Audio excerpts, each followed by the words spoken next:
Suka duka orang Sunda anu di Pangumbaraannya anu di Jakarta. Ya kasub saya ya nya anu ngumbara di Jakarta. Lain hari orang Sunda teh sok dianggap kieu nya, sok dianggap ngomong nate ngadayu. Emang ngadayu gitu nya. Eta logatnya teh bisa dihilangkeun. Salah sajena mun ketemu orang pasti ngomong ini akang ti Sunda ya. Alah sia ti Sunda nya. Nya kok tahu? Ya tahu atuh. Awal-awalnya mah kitu nya. Dila-dilana mah akang di Sundanya, da kumaha logatna kieu. Dayana mah hese lamun anu ti leuletik geus kacayan di Jawa Barat nya, terus bang tahun-tahun di Jakarta da logat teh hese susah untuk dilepaskan logat Sunda itu di Jakarta gitu kan. Ya. Bahkan kini saya ketemu dengan tentara yang dari Sunda ya. Lalu saya bilang gini, Assalamualaikum Pak, cek saya teh Waalaikumsalam. Ada apa ya? Terus ngomong teh ditatag-tatageun nih. Nah, ku sateh lila ada akang di Sunda, Bapak dari Sunda, Bapak dari mana? Dari Bandung, dari Sunda. Cek saya teh, iya Pak, saya mah dari Sunda. Langsung, Kang adiknya di Sunda. Lain. Jadi perubahan intonasi kan kalau tentara mah kan suka tegas itunya, dek di Sunda dek di mana, siap rok langkah tegak maju ngus. Jadi tiap hari dia tuh emang disuguhi dengan yang tegas-tegas, sampai ngomongnya pun apa kabar, assalamualaikum, kan gitu kan tentara mah. Tapi kalau ketemu dengan orang Sunda di Jakarta, ketika ada konfirmasi Bapak dari Sunda, nya cek saya teh mohon abdi di Sunda. Kang tos lami ini. Nah suka gitu. Meureunan namun pagi di Inggris kayak gitu, Hi, how are you? What is your name? Cek urang teh meureunanya, my name Trihadian, cek urang teh meureunnya.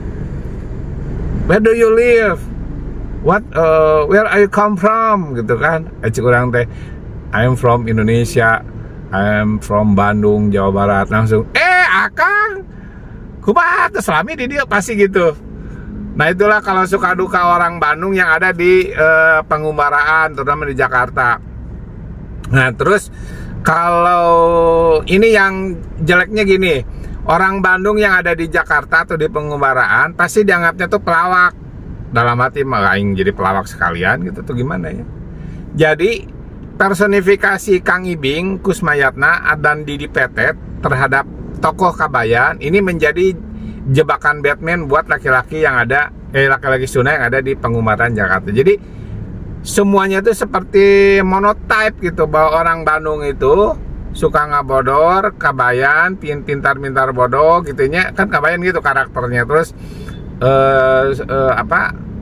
suka dipersonifikasikan, suka dianalogikan sebagai orang yang ingin tahu dengan ini tuh apa ya, itu apa ya gitu kan. Nah seperti itu dalam ini harus ada yang meneliti ilmu semiotik ini teh, semiotik di bahasa ya. Kenapa orang Sunda tuh begitu seperti Kabayan segala macam. Ternyata untuk mengubah pencitraan Kabayan itu tidak mudah gitu ya. Padahal banyak sekali orang Sunda yang menjadi komando pasukan khusus, ada tuh Bapak Iwan pernah tuh.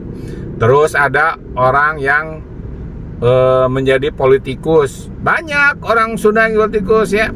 Cuman ya jarang gitu yang kelihatan nggak Sundanya gitu. Bapak Ridwan Kamil pun kan masih kelihatan Sunda, nah ya nggak bisa dia di tegas-tegasin di Jawa-Jawain kan nggak bisa. Pak Deddy Mulyadi juga sama gitu ya, tetap Sundanya. Tetapi kalau ya biarin itu mah dialek, tapi masalah tegas itu kan bukan dari bagaimana lentong ngomong atau cara dia, nada dia bicara, tapi keputusannya orang Sunda lakukan ya. Contoh Pak Deddy, Pak Ridwan kan gitu kan sama. Nah dulu juga kita punya pahlawan namanya Otto Iskandar Dinata. Artinya apa? Artinya orangnya boga tah, orang-orang anu tokoh nasional, bukan Kabayan dia. Si Otto Iskandar Dinata berenangnya tukang ngabodor. Ya eta ngabodor mah kan manusiawi, saya juga nggak tahu ya. Tapi Pak Otto itu orang yang salah satu tokoh bangsa di negara ini gitu kan.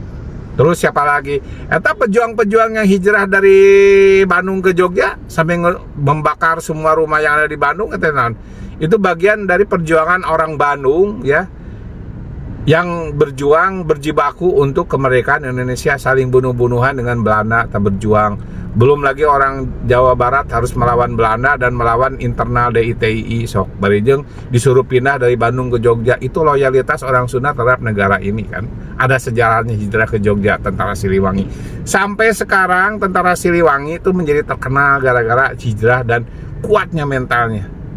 Dan orang Sunda itu memiliki mental memimpin dan memiliki mental dipimpin. Nah, contoh Bapak Nasution memimpin Siliwangi, Sunda mah ikhlas gitu kan ya, selagi berjuang selagi tujuannya sama. Nah eta kelebihan orang Sunda teh. Jadi personifikasi orang Kabayan terhadap warga Sunda tidak tepat, karena orang Sunda pun ada yang introvert, ada yang nggak suka ngebodor, ada yang keputusannya itu adalah tegas, banyak gitu ya. Tapi emang susah sih mencitrakan, termasuk saya kan. Kalau saya emang suka ngebanyol, bercanda, meskipun profesi saya ya menuntut untuk melakukan keputusan-keputusan atau menyampaikan atau mensiarkan sesuatu yang serius gitu ya. Tapi kan itu tuh kan intonasi itu tidak mempengaruhi keputusan-keputusan kita gitu ya. Demikian, mudah-mudahan ya ayat tokoh-tokoh anu komentar ke Abdi Kasim Kuring ya. Dan saya tuh kangen ingin ngobrol dengan tokoh-tokoh Sunda seperti Budi Dalton gitu nya. Terus Bapak Taufik Rohman. Terus banyaklah tokoh-tokoh Sunda yang emang karena saya sudah lama di Jakarta, jadi emang kangen lah ketemu dengan orang yang Nyunda yang tinggal di Sunda gitu kan. Hatur nuhun. Pagi-pagi ini sudah ngomongin tentang budaya Sunda. Terima kasih.